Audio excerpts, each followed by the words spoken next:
Sehingga barokahnya didirikan pesantren ini, kadang nyuwun sewu sekali Mbah Hasyim itu kadang ide besar beliau itu ora dituruti wong NU. Jadi Mbah Hasyim cara kula kok dadi Mbah Hasyim ya mangkel. Mbah Hasyim itu ngarangno kentong. Nggih ngaramno beduk, tapi wong NU nganggo kentong. Beduk. Dan uniknya Mbah Hasyim enggak tersinggung.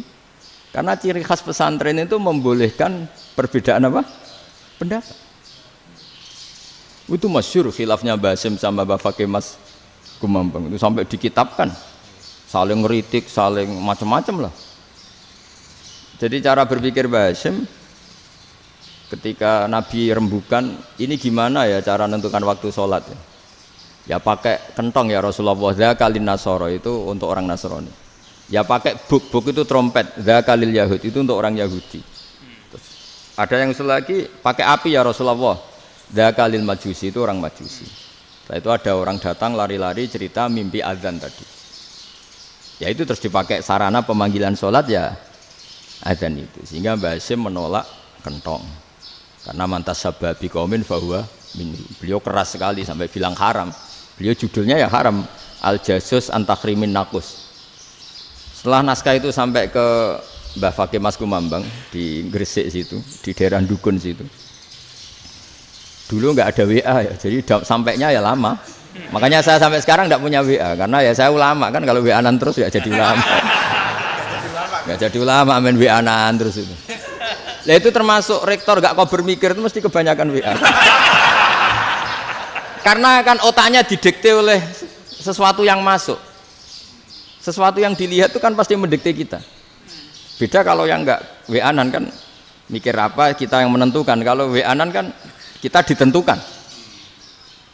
Mau mikir anaknya butuh apa gara-gara WA informasi Jakarta mikir Jakarta. Padahal secara kewajiban ngapain kamu orang Malang mikir Jakarta. Gara-gara WA mikir Jakarta belum selesai ada berita di Sulawesi, mikir Sulawesi. Habis itu mikir NTT. Makanya semua orang sekarang merasa tokoh nasional gara-gara informasi yang masuk itu nasional. Jadi Mas Yo RT yang mikir gimana Gus Indonesia kok. Padahal RT loh. Sampai lupa kalau dia itu RT. Jadi semua orang sekarang merasa tokoh nasional. Dan itu gara-gara apa coba? Akhirnya semua orang juga punya ide tentang nasional. Harusnya negara itu gini-gini. Jebule wonge sing duwe ikon itu sapa? RT.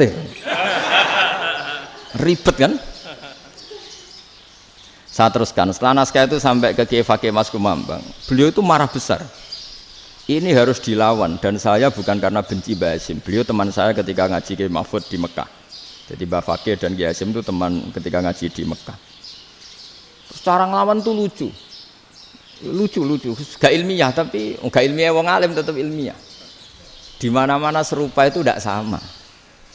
Ya kalau mungkin zaman Nabi di Madinah itu zaman itu kentong itu identik dengan milik Nasrani. Di Indonesia beda. Pos kampling ya kentong, kebakaran ya kentong, wae sarapan orang di LP ya pakai kentong. Jadi tidak ada jaminan kalau kentongan itu identik dengan Nasrani. Lalu haramnya di mana? Yang di mana-mana tasabuh itu identik. Ini tidak identik. Mulai masalah kan? Mulai masalah. Jadi beliau gaya judul Hazruus. Hazruus itu kepala bergeleng-geleng. Sekarangan kok ngene jadi sekarangan kok provokatif gitu. Nah. Dan itu Mbah Hasyim ya hormat Mbah Fakih hormat Mbah Hasyim. Saya sendiri secara pribadi itu lebih suka pendapat Mbah Hasyim sebetulnya. Karena bagi saya sholat itu sakral. Ya sudahlah kalau sakral ya dipanggil dengan sesuatu yang sakral yaitu kalimat thayyibah adzan. Tapi saya tidak akan bilang kalau kentongan itu haram. Karena kalau haram alasannya mirip orang Nasrani. Sementara pos kampling ya pakai kentong, ada banjir ya kentong, ada kebakaran ya kentong.